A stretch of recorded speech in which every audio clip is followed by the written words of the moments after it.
I just reported to Lydia. I'm sorry.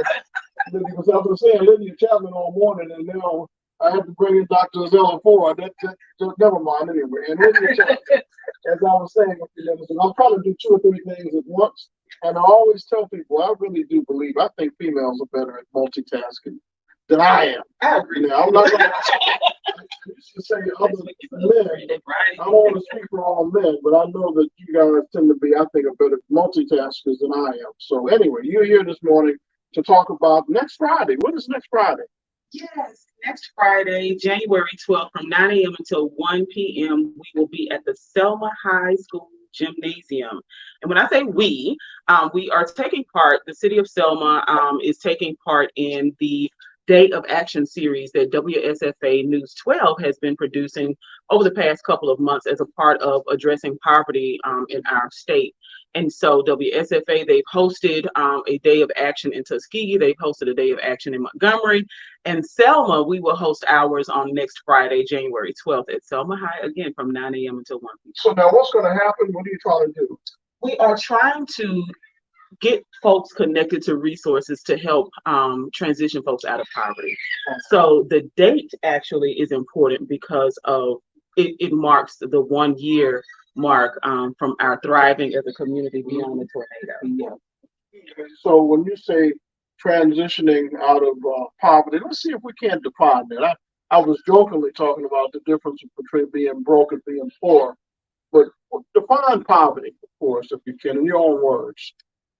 So if I have to define poverty, I'm thinking that poverty can exist in an individual or when a community, an individual or family is facing systemic barriers, right? And is unable to reach a certain financial status. Now, we can be poor in spirit or have experienced poverty in spirit. That's totally different. But what we are hoping to address primarily is the financial piece. So we'll have vendors from all sorts of agencies. We have over 40 vendors registered right now. So our goal was 50. So I think we'll exceed that 50. Wow. So if folks are looking to become homeowners, we'll have resources there. If people are looking to transition into employment opportunities, we'll have folks there. Dr. Ford, on behalf of the Selma City Schools, is going to be present and talking about all of the magnificent opportunities for employment that are available through the Selma City Schools. And so this is all a part of our community being able to transition again away from poverty and into generational wealth. Now, so what about financial literacy? Does that play a role in being able to pull come out of that poverty status? It plays a huge role because even though sometimes we can even be making the income that we're seeking, but if we don't know how to use our funds, apply our funds in the right direction, of course, we're still sometimes can end up although we're economically out of poverty, but technically we're still in because we're not using our funds. Not leveraging your money properly. And so financial literacy is very important. And we'll have opportunities and information available on ways in which we can help our community leverage the funding that they now, some people who are stuck in that generational poverty and that cycle of poverty. How do we break the cycle? If you have a student or a child that when they go home, the environment that they go, as we were talking earlier, they walk into a bad environment. It's violent, illiterate. They can't even really help their children learn what they need to do. How do we break that and get to young people at the right age to break this cycle?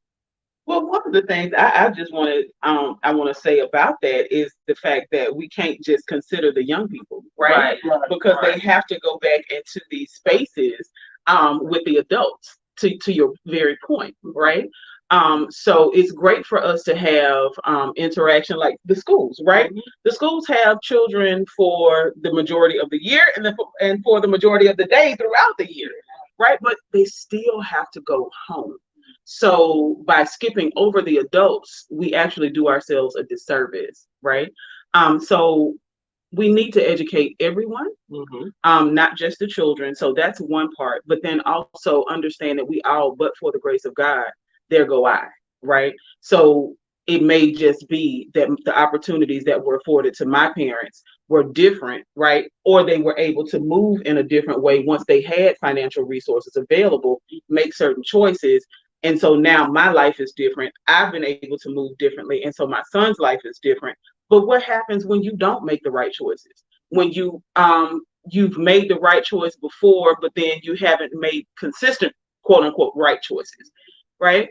When we've put the purchase of shoes and clothes and cars ahead of purchasing real estate, right? When we've been in financial situations, which is actually happening right now, where we would sell great auntie's house, we would sell grandmama's house because let's say it was damaged in a tornado, and here comes a developer to say, oh, well, here's $5,000, here's $10,000. Some of us have never seen that type of money, right? And if I'm in a financial bind, you're going to take that money, not thinking about the fact that coming out of enslavement, Black folks own more land in this country than we do right now. Without vision, the people perish. Exactly. You know, you do TRHT also, and you said you've got some components and some programs that are addressing some of these issues. What is your experience so far? What are you running into, and are you effective? What are your barriers? Tell us a little bit about that process. So TRHT, for those who are unfamiliar, we're actually live, not just on your page, but we're also doing a special edition of Wealth Building Wednesday, which is the broadcast that I do every Wednesday, 10 a.m., focused on making people tangible information, right? Making the experts people that they can say, hey, let me tune into this person, let me get their contact information. So we're doing a special edition of that live right now, in addition to you being live on your page. And so a part of what we do is have the difficult conversations, right? TRHT stands for Truth, Racial Healing, and Transformation. Some of those difficult conversations include conversations about the systemic barriers that people have traditionally faced, right? In the systems, right? Who wants to be a part of a system? There are literally entire movie series like The Matrix that talk about being a part of a system. We want people to unplug from the system, not have to depend on social services. We don't want to create an environment where dependence is on welfare. Right. Well, I mean, I hate to say it. I mean, because wait a minute, because it depends on. Okay, let's have the serious conversation. Now, it depends on what your experience is and what it's referred to. Some people, if Black folks, it's referred to as welfare, but then when you get to other folks, it's called subsidies.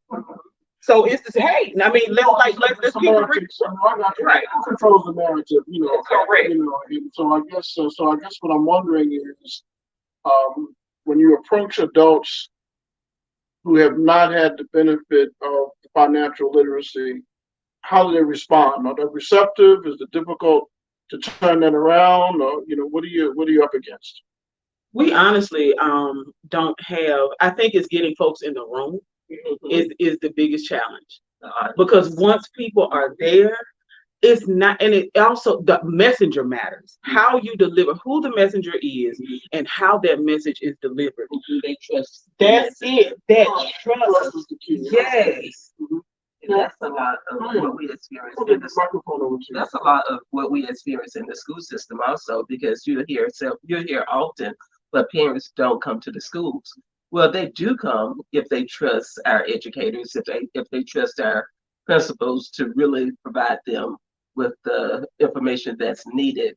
So building a community of trust, I think, will help us, go a very long way. Absolutely. Prime example. When we look at the state report card, yes, right? The schools that people have kind of pushed to the wayside are actually written off, are actually the schools that are excelling, because both of those principals are from those neighborhoods. They know those families. So relationship matters. Not to say that any of the other principals, so this is not to downplay any of the other principals, right, in the schools or instructors, right? But relationship matters. And when we know that, we start to move in a different way. And relationship, not that I'm going to stand over you and tell you that because I am thus, then this is how you have to be. But relationship, like, girl, come talk to me. What's going on? What's going on? That baby keep coming to school. Like let's talk. And I think with us having to weather so many storms last year, it really played a tremendous difference in our outcome. Of course, but we're coming back and we're going to come back stronger. We will improve. We will see the difference. But what I can say also, and people don't look at this, we're able to sustain. We sustained through all of it, and we built those relationships with the community. And I believe that the community trusts what I'm saying now, that they will see a stronger, forever Selma City Schools. Hey, well, that sounds good. Now, what do you what is there a format that is in place for next Friday, or what do you want people to do? So all folks have to do is show up. Listen. The event is free and open to the public. Again, it is going to be held in the Selma High School Gymnasium. So don't go to the front office, right, and look and say, hey, I'm here for the resource fair. They're going to politely direct you right around to the gymnasium. And so the competition gym, which is the main gym, where if you go to Selma High School basketball games, that's going to be where you would enter. You're not going to enter up where the students, because we are definitely trying to make sure that for the safety of students and for the safety of the community, that things are separated. So it's like on the Franklin Street, closer to the Franklin Street side. So enter on the Franklin Street side. We'll have a door for entry. You'll come in, you'll sign in, and there will be dozens of vendors that are offering information. We have everybody from AARP Alabama and Alabama Pardons and Parole, like literally, the Department of Health has several different programs that will be on display. We have, I'm going down the list now. Selma Air will be there. We'll have Sabre Sanctuary. We will have the YMCA will be present. We'll have, of course, Selma City Schools in the city of Selma. And we'll be interviewing on the spot for substitute teachers. We'll assist with completing the application process, going through the process. So right then, right there, if we have participants who want to, they can walk away with a job. With a job. Oh, flexible. I'm told it's very flexible. You pay every week or something like that. Every week, and it's $85 a day. And we're seeking caring individuals who could come and cover our classrooms in the absence of our teachers. That's excellent. Okay, well, that sounds good. Now, I understand the next day, Arts Revive is having the January 12th anniversary, and they're going to be pushing materials to help prepare, I hate to say it, for the next disaster, or so that we don't have another disaster, or at least be emergency prepared. And I think there's going to be some first aid classes taught and that kind of thing. Are you guys working with each other on that? Or so we're going to promote that event, being that we're the day before, and we do have some of the same vendors. Thank goodness that we'll have the Dallas County EMA. So Toya Styles Crusoe will be on hand next Friday. So she'll be with us on Friday, and then she'll be at Arts Revive on Saturday. Yes, the chamber will be. Yes. So we'll see a lot of the same faces. But these are all folks, again, like if we work together, y'all, the most amazing thing when that tornado happened, right? Selma, it was beautiful. We came together like I have never seen this community in all of my 46 years. Yes, I'm 46 years old. I'm not ashamed to say it because I don't think I look it. So I'm fine. I'm bad with age, but go ahead. Yeah. But to know that an E3 tornado tore across our entire county, and it took 22 minutes for that storm to go from end to end. It destroyed a third of our housing inventory. We still have families that are displaced. Yes. However, for 22 minutes, everybody, because we had not one injury, not one serious injury that occurred. So for 20, literally for six people died up the road. Like literally up the road, right, 20 minutes from here, 6 people died. But for 22 minutes, everybody in Selma, Dallas County was playing their position. We were exactly where we needed to be, playing whatever position it is that we were supposed to be playing in that time. If for 22 minutes we can survive and thrive beyond, imagine what would happen if we did it for 22 weeks, if we did it for 22 months. What change could we listen? We would change the world generations again, because we've done it before. 1865 Battle of Selma. The Civil War was over after the Battle of Selma. 1965 is why everybody that comes to the state of Alabama comes to this bridge. We're not gonna wait till 2065 to do it again. We have to take advantage of where we are in time, right? This is an opportunity like never before for Selma, and for us to have, I'm sure we'll be over 50 vendors. Yes, we have the resources. Let's do it. Absolutely. Who are some of the groups coming in that come to mind off the top of your head that people really need to know about? So we'll definitely have the Alabama State Department of Education. They will be on the ground with us. We'll have city blocks. Rural Health Medical Program will be present. They are actually helping to sponsor the event with WSFA. We will have, oh my goodness, I'm thinking through the entire flyer. Who are some of your sponsors? I guess that's really what I'm. Well, the sponsors, WSFA actually handled that for us, so we're excited about it. So we have, again, Rural Health Medical Program is definitely a sponsor, and then the Vance Law Firm.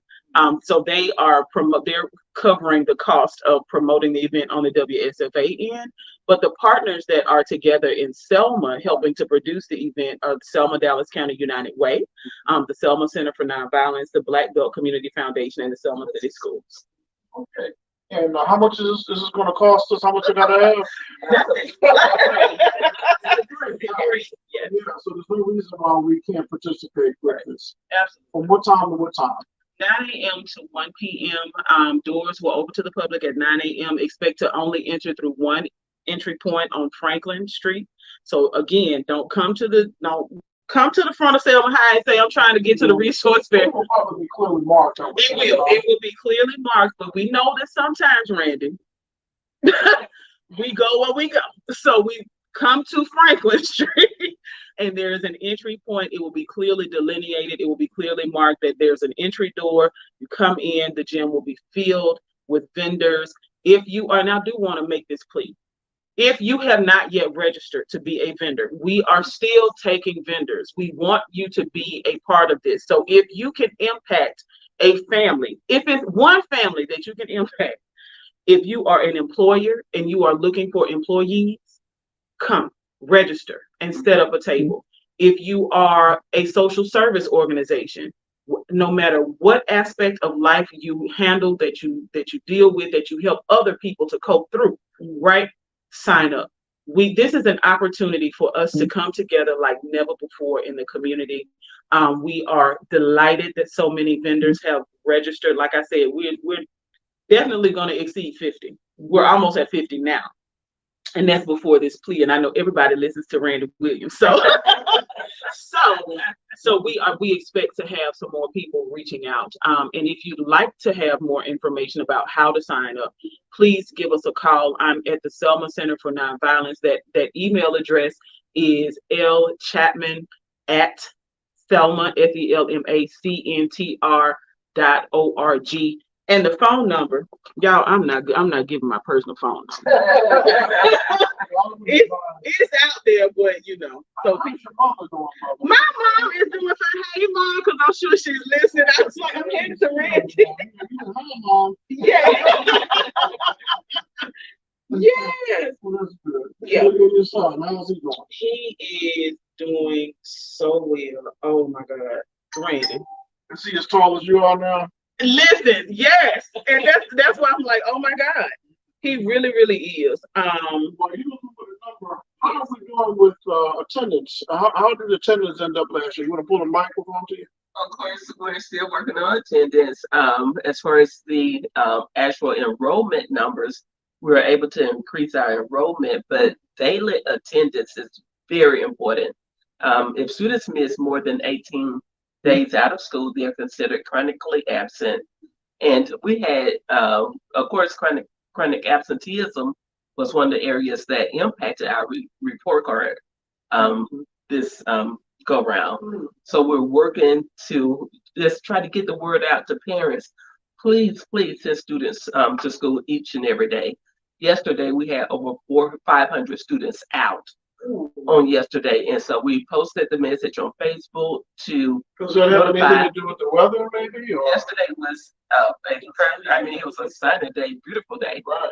but it was the first day back from the holidays. But regardless of what, anytime students are absent, it impacts, first of all, them being able to receive the instruction that's being provided that day. They miss instruction, which also impacts at the end the overall academic growth that our students experience. But daily attendance is very important. We need students at school each and every day. And if they are absent, we're encouraging, begging, pleading for parents to please send attendance notes so that we'll be able to record the reason why that they're out. But the enrollment, we saw a substantial increase in enrollment for the last 2 years, which isn't something that's happening in the Black Belt altogether across the Black Belt. We're losing students, but in Selma City, we're gaining students, but we still need to focus on attendance. Is there any particular age group or grades that seem to have a higher level of people who are not attending than others? Well, of course, it's at the high school because we have our high school students doing so many other things other than school, like work and everything else. But it's primarily at the high school. But even at that, we still need students at school each day, each and every day. Parents don't check out at the high school once they get to the high school. We need you to check in. That is the time that we need parents to really become active and involved in their child's schooling at the high school level. Because at the end of the day, we want all of our students to leave college and career ready, but they can't do so if they're missing half of their time in high school. Okay, well, we need to keep that message in front of the public, Attendance, attendance is really daily important. attendance. 500 students yesterday, that was entirely too many students to miss out of school. So, Ms. Chapman, you got the number? Yes, so vendors, listen, cell phones make us lazy, y'all. Like we don't remember any numbers at this point. Like and it's crazy because before cell phone, I'm so dating myself. But yeah, before cell phones, like I still remember my grandmother's phone number, right? And now it's like, let me look. The number to the Selma Center for Nonviolence, if you'd like to get registered as a vendor, is 334-526-4539. Again, that is 334-526-4539. Give us a call. They'll direct you probably to me or Ms. Denisha Jackson, and we'll make sure that you get registered for Friday. We're excited about this opportunity to bring so many wonderful resources to the table to help people transition out of poverty and learn what it is to develop generational wealth. And don't forget, we'll be Put your microphone over, please. don't forget we'll be also signing up and assisting our community with jobs Part-time employment, teachers. employment that Wow. day. We'll be interviewing and making certain that anyone who wants to become a substitute teacher for Selma City Schools and partner with us, they'll have that the ability to do And so. what are the qualifications you need to be a substitute teacher? What are they going to have to go through? Of course, first and foremost, love students, have, care about students, but basically complete the SPUR application, which is the agency that we use, that we partner with to ensure that we're able to gain, well, I want to say excellent, great Well, employers. what about background checks? I'm sure are going to come Background into checks play. and complete the state application. But as long as they're able to pass the background check and care for students, we want people in our schools who really care because they're our babies, who would care about our babies. Anything else, ladies? I'm gonna leave early today. I've got some things I've got to. This Friday, I've been having a lot of stuff on my plate, and so this is another Friday. I'm going to need to leave early, but not until after we have thoroughly put this information out, because that's a priority. But anything else you want to say to our audience? On our behalf, of course, please come out, all parents, join us. We have over 2,500 students in our district, so we're looking to see over 2,500 parents attending this event. We need every parent present. Every parent counts in Selma City Schools. So that's our audience right there. We're calling on our parents to be a part of this event and just partner with Selma City Schools as we're partnering with our partner. Absolutely. Yeah, but that sounds good. I remember right after matter of fact, I think the next day, the tornado, after the tornado, I remember the Selma High School's cafeteria was full of supplies, and people were donating blankets and food and water and cots. We took out, it was literally something that came together overnight. So I know if we did it then, we could do it now. So and I'm hoping that we'll remember that, and that spirit of community can continue, because, in another sense, it was a blessing in that, people did come together and all the things that were met, but there's still a lot of people out there in need. And so we want to make sure we address that. And folks that were in need prior to the storm. Oh, well, yeah. Right. Yeah, So, right. Right. Yeah. And so to have this opportunity on next Friday, to have people, again, state agencies from the Department of Education, the Health Department, Pardon and Parole, all of these agencies coming together to offer, to literally lay on the table before our residents, these are the things that are available. And a lot of this stuff is free, right? But it's just a matter of accessing it. People, if you don't know it, right, you don't know how to access it. So we want to make all of these things accessible to our community so that folks can, again, transition out of poverty and begin to experience generational wealth. I may leave again early next Friday so I can be there right at 9 o'clock. Absolutely. I'm coming. The question is what time.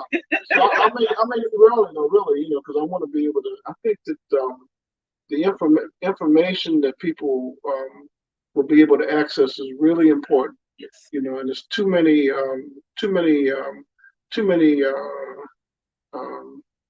spaces that are missing for people. They're not getting the information they need until it's too late.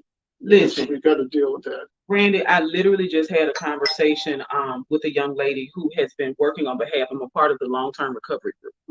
And she's been working on our behalf, and to know that there are still people who don't know about, like you said, and this idea that we've created these silos of information. That's the problem. Yeah. And so we're breaking the silos next Friday, baby. Come on. Everybody wants to do this and that. As long as we just help people, empower folks, I don't see what's so hard about that. And none of it matters. No territory, nothing matters at the end of the day. Right. If you're not lifting someone else up. That's right. If you're not bringing someone else out. We may have a caller for a question or two, and then we're going to get out of here. Viewpoint, you're on the air. Yes, sir. How are you this morning?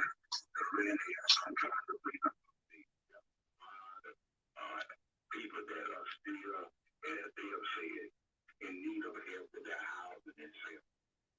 I've been working with the library, going there since about 3 months or more. And there are a lot of incomplete applications. And it's a problem that we don't experience. Number one, we find it in the checklist and all over again because a lot of people have not gotten certified contractors. Yeah, Monday would be good. You can come in on Monday.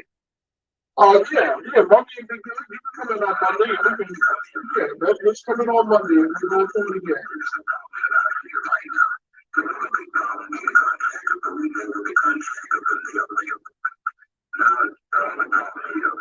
We started this process in early 2023. It is required that we have updated income information.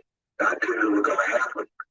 If you receive a Social Security check, you've already received a notice that you're going to get an increase. Now, if you gave me your paperwork 5, 6 months ago, and you don't give me the new paperwork, then the information you gave during the summer is not valid. This is another problem. You gave me your bank information several months ago, and he said it was the last 2 months. So in order to bring your application up to date, you need to have November and December bank information there. And right now I'm seeing people been calling me and they asking me, and when I take the paperwork to USDA, they got all the information. So I will be at the library Tuesday, January the 9th, for the latest time from 9 o'clock to 12 o'clock. There's some people with application, and they need to bring everything that I'm making mention up to date. Income information up to date, income tax information that they'll file, and they're working, they need to last for pay stubs. If they're getting a new amount for Social Security or whatever that is, they need to bring that to the library from 9 o'clock to 12 o'clock on January the 9th. Now, right now, I'm talking to USDA. I was down there this week. The drop dead deadline is still January the 12th. Regardless of what you didn't do or what happened, that's the deadline. And it's my last attempt. I get the information that I can on the 9th and before the 12th, get all of the completed application returned in. We'll get them scanned for the year. And I was thinking this week I had a closing with one of the first people that we have. They've been assigned their wanted their money to get the houses together. So Brandon, this is very important. January 12th deadline is next Friday. And when USDA close, if you don't have it in by then, it's too late. And I like to say to those that are there with you now, I would like to partner because I have a partnership that I have. We can bring truckloads of whatever people need in Selma. And we haven't started that program because we want to be able to partner with somebody that are giving things away. And we want to only order what the people need. So if you would give them my number, and we can get a truckload of whatever people need in Selma and work along with them to help them do what they're doing. Okay, well, while you got them, go ahead and give that number and repeat it twice. 12 1681. I say it again. My number is 334 412 1681. And that number is for Dave, who's a junior, and our organization is Black Belt 130 in Central Alabama Housing Authority. That's Black Belt in Central Alabama Housing Authority. And I just said to them, I got a loading dock in the building in Canada that we have truck unloaded, so we need to get it down there. If you got a good loading dock in Selma, we can have a truckload or whatever the people need. We can clothes, shoes, any kind of household we can order according to whatever the need is.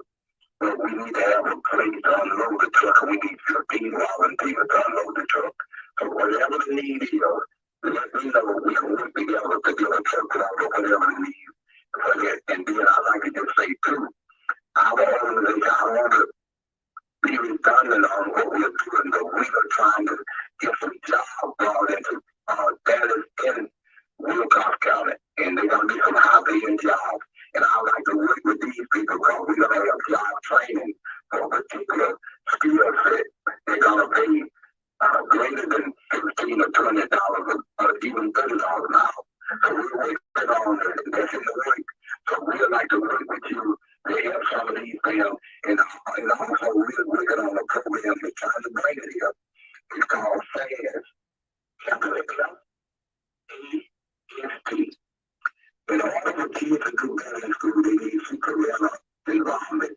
So we're going to bring a national organization in to help some of these parents to get out of what they're not doing and get jobs and get involved in their children's education.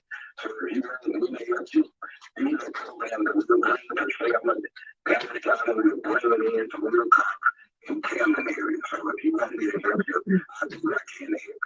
Okay, well, we'll get into that on Monday, Brother Booker.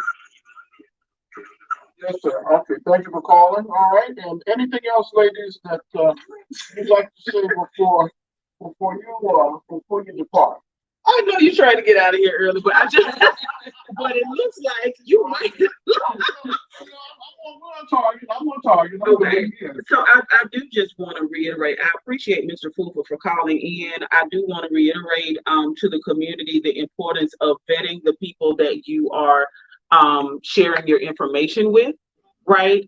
It is important that, like what he was referring to about the issue with the contractors, that has definitely been a hindrance for people's applications not being able to move forward, because even though we have licensed contractors in our community, according to the USDA, if your invoice or if the quote is not written up and itemized, and an itemized quote does not look like a piece of notebook paper or a legal pad, right? And you're writing down, it has to be right. It has to be a formal, and there are people that can help you put that together. So if that is traditionally how you've operated as a contractor in our community, there are folks that are willing to help you, put the actual information on. Now, what about the number of will they just accept one quote, or do you have to have more than one? No, if you just have one, you can get past the bar. But the thing is, so the issue on the contractors end, and let me say this because I've had conversations with several contractors and home builders.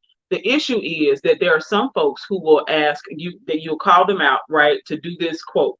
They're not getting paid to do that quote. Then you take that quote and folks will take that information, get the funds, and then say get their cousin or get their uncle to do the work. And so now I've come off a job where I'm earning, a couple thousand to come do this quote for you for nothing.